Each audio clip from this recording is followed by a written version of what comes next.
Ladies and gentlemen, we are about to start, so please take your seat. Thank you.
Good morning, ladies and gentlemen. Welcome to EuroDIG 2016. Goodness. We're going to hear from our hosts, and then we're going to go straight into an open mic session, which will involve all of you giving us your thoughts. But first of all, let's hear from our three hosts. And first of all, I'd like to welcome Megan Richards, who's a principal advisor at DG Connect at the European Commission. Welcome, Megan. Come to the stage. Before joining the European Commission in 1991, Megan held a variety of roles, including in the United Nations Development Programme in Africa, the Inter-American Development Bank in Washington, and the Government of Canada. Thank you, Megan. Emily. It's a great pleasure to be here. Welcome all of you to Brussels. I think this is a wonderful opportunity for all of us to be in the center of Europe, as the capital of Europe, as it's often called. But it gives an opportunity for this great multi-stakeholder dialogue to engage with European policymakers right here in Brussels. So I'm looking forward to all of you having a very fruitful dialogue, discussions with everyone. Make sure your voices are heard to the policymakers, and that all the policymakers are heard by you as well. This is a great opportunity to have a really useful exchange. So it's also the first EuroDIG that will feed into the new revised mandate of the Internet IGF. How do we call the IGF now? We're so used to acronyms in this society, we've forgotten what they all stand for. But the new 10-year mandate of the IGF, of course, has just been established last year, and this is a real opportunity for EuroDIG to feed into the new, revived, revamped IGF process. So I hope that the results and outcome of this EuroDIG will be particularly useful and contribute to that. The other thing that, of course, we talk about in these contexts is the bottom-up multi-stakeholder process. It's also often called the bump, which is a rather unfortunate thing because a bump in some parts of English-speaking countries or people who speak English is often what is referred to as a pregnancy. You know, so if you have a bump, it means that you're going to have a baby. And to a certain extent, this EuroDIG also is going to be perhaps not producing the baby, but be involved, perhaps one of the midwives of a baby, which we're expecting in the next hours, days, shortly. And that is the observations and the assessment by NTIA of the Department of Commerce on the IANA transition and the improvements to the ICANN accountability, which have been developed in this bottom-up multi-stakeholder process. So we are expecting to be standing by waiting for this baby to arrive and to see whether it's twins or a big baby or a small baby. But I think we have to all encourage and contribute to its development, and many of you in this room have been very active in this procedure. And so we're looking forward to hearing what will come of that. But I think also in this digital age, what we need in this case is a digital solution. And by that, I mean not 50 shades of gray. We need typically digital on, off, 0, 1, yes, no, something that will give a good sign as to how far this process can go. It's something that Europe has been calling for many, many years. We have Council conclusions from almost exactly a year ago, which say that any unjustified delay in the process would have possibly negative implications for digital governance discussions. And I think that message from the Council conclusions is still very adept today and very appropriate. So I don't want to dwell on that one aspect. It's only one of the many, many issues you're going to discuss and address today.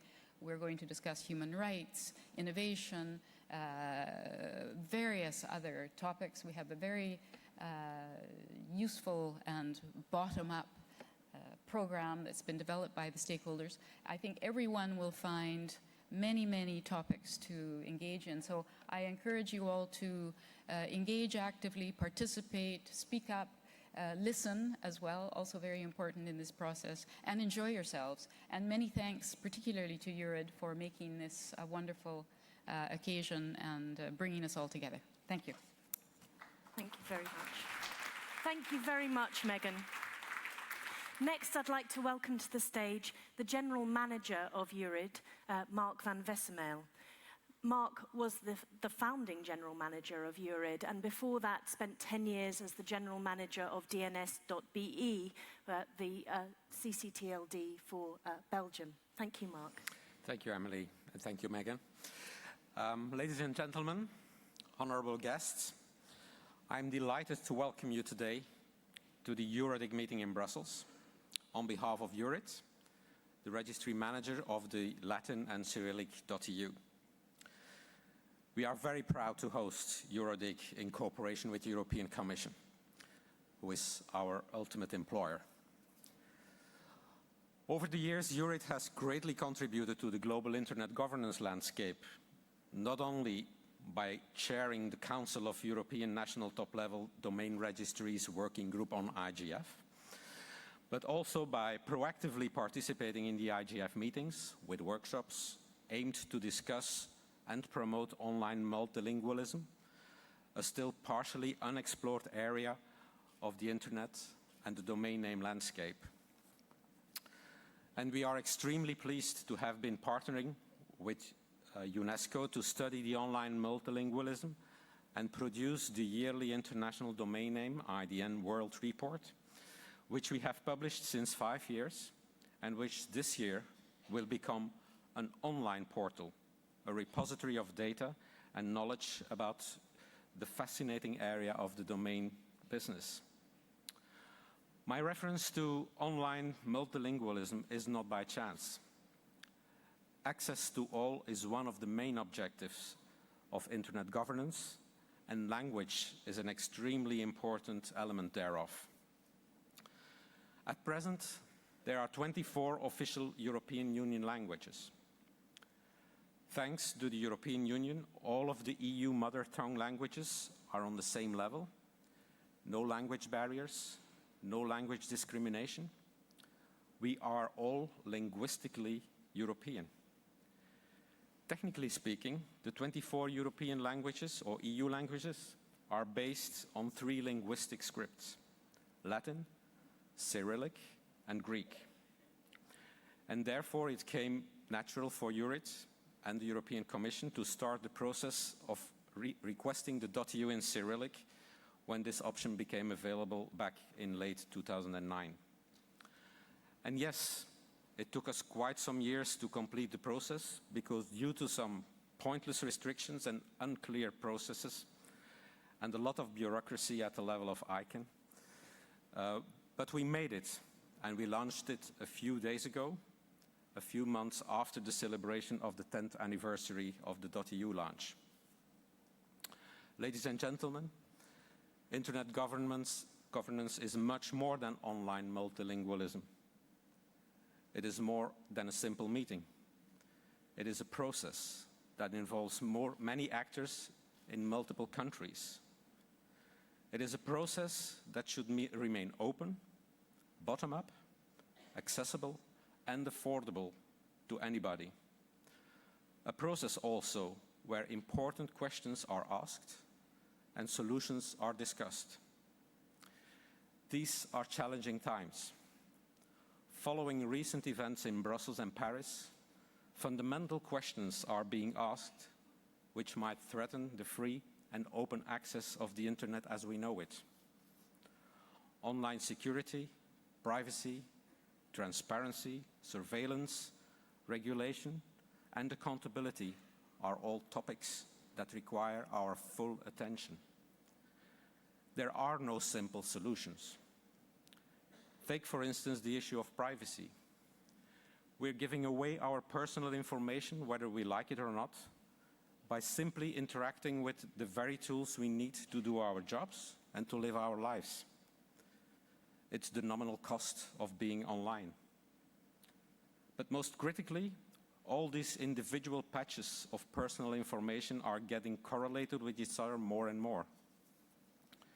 Tools now exist to take all of the billions of bits of information that you're generating every second and translate it all into accurate estimations about your behavior, your desires, and likely actions that you cannot possibly predict for yourself. It's the ultimate instance of your reputation preceding yourself.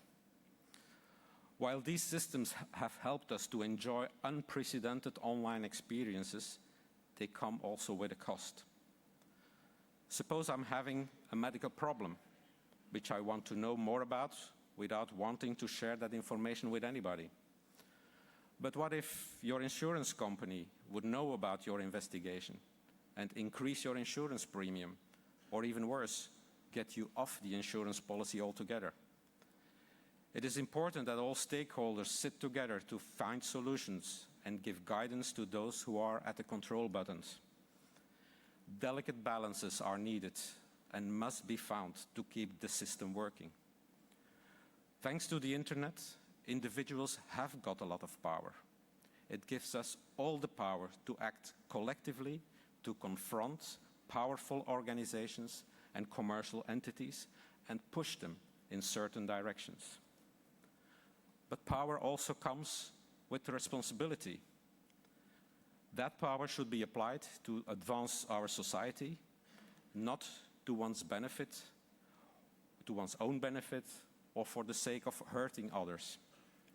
And EuroDIG is the place par excellence where everybody can voice their concerns about the governance of the Internet and be heard. Your views and thoughts are more needed than ever to help shape this fast-moving technological space. Today, we are gathering here not only to discuss about shaping the use and the evolution of the Internet and the way it is managed, but above all, we are here with a common objective to enhance the understanding and dialogue about one of the most important inventions of mankind. We should not underestimate its potentials, and that is why I firmly believe that all goods about the Internet have still to come, and we have still to enjoy this. Let's work together with this goal in mind. Let's work together to translate the digital evolution into a positive and constructive revolution to underline how this fantastic tool can further improve our lives, our world. I wish you all a fruitful EuroDIG meeting.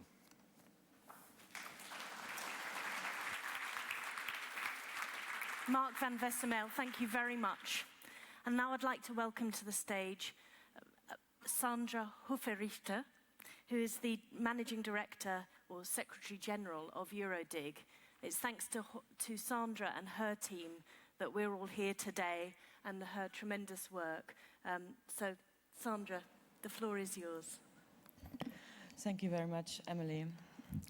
Ladies and gentlemen, I would like to take up the words from the previous speaker and warmly welcome you to this 9th European Dialogue on Internet Governance. My special thanks goes to Megan Richard and Marc van Wesemael to inviting this community to the heart of Europe and to hosting 2 days of exchange, learning and controversy. But wait, Brussels as the heart of Europe, isn't that a limitation to EU member states only? EuroDIG pretends to be the pan-European forum including all European countries. Would southeastern European countries, of which some of them are European member states, consider Brussels as the heart of Europe? Would Norway or Iceland? In the coming 2 days, you will discuss the governance of a network. This net is spanned over Europe. It's tighter in some parts of the continent, has bigger meshes in others. However, we all want to wave this virtual net and strengthen it. But sometimes we have different ideas on how to do this. The D in EuroDIG stands for dialogue, stands for a platform to exchange and discuss ideas, to explore different points of views, to listen to each other. The event will be a success when you go home and see things a little bit differently than you have seen them before, or if you have learned something completely new. Europeans have a good tradition in keeping up the dialogue and working out solutions jointly. Finance crisis, refugee crisis, and these recent developments proved how important it is to continue such exchanges. Even if the result sometimes not seems to be the solution, but only a little step forward. Europeans also experienced recently how the continent is physically interconnected and what happens if one country is closing the borders. Talking about the internet, borders, may they be territorial or cultural, never proved to be the right concept for good governance. During the next 2 days, you will have the opportunity to meet representatives from all stakeholder groups, all regions of Europe, and all ages. By the way, the youngest registered participant is 3 months old. Affiliation CyberKid. And we have to thank the little one that she allowed her mother Lorena from the EuroDIG Secretariat to work so hard helping to organize this event.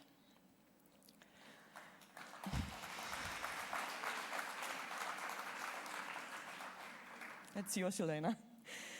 For the first time ever, we had a official travel support program to invite participants who could otherwise not afford to participate. With the support of members of the European Parliament, we could invite a number of young people, and for the last 3 days, they just prepared themselves at the New Media Summer School.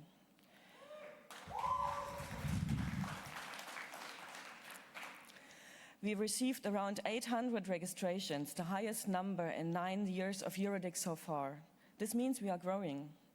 The growth and the facilitation of a complex, multi-stakeholder, bottom-up program planning process would not have been possible without the financial support from our sponsors and partners.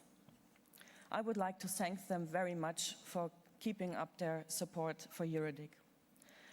The next session, the opening session, is dedicated to you. We would like to hear you first. You should set the scene for the next 2 days. Please share your thoughts on how you see the digital revolution or evolution. What are your concerns and your expectations, and what would you like to discuss during the next 2 days?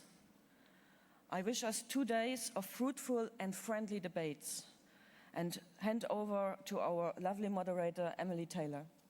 Thank you very much. Thank you very much, Sandra, and I'd like to repeat your thanks to the EuroDIG team and Secretariat, and also to the team at EURid, who have done an absolutely tremendous work in organising this event and putting on this